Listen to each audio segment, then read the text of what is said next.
Tu te retournes et tu reviens vers moi.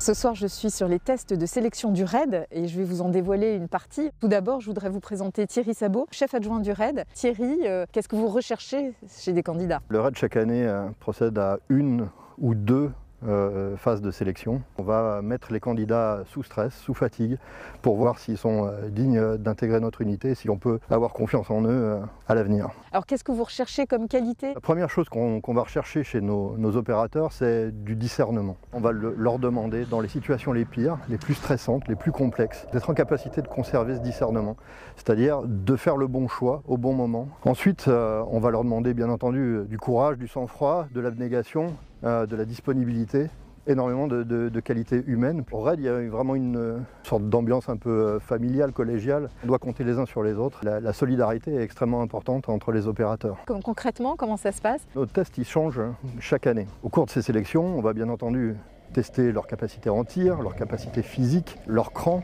et puis on va les mettre dans des situations de police qui peuvent présenter des complexités. Et on va leur demander de résoudre ces situations sous stress et avec la fatigue qui s'accumule au cours de la semaine. Ce soir, nous sommes sur des tests précis, qui sont des tests vertige. Je vais vous en dévoiler peut-être un petit peu plus avec Nicolas, qui est capitaine de police au RAID. Qu'est-ce que vous recherchez alors chez ces candidats? Alors on essaye surtout d'écarter la phobie, l'appréhension du vide, et à la fois de détecter éventuellement une certaine aisance et quelqu'un qui pourrait particulièrement se retrouver dans cette spécialité-là au sein du RAID, puisque nous avons plusieurs spécialités, notamment celle de la VARAP, où il faut une certaine appétence pour le vide et la verticalité. Merci beaucoup Nicolas. Je vous en prie. Merci.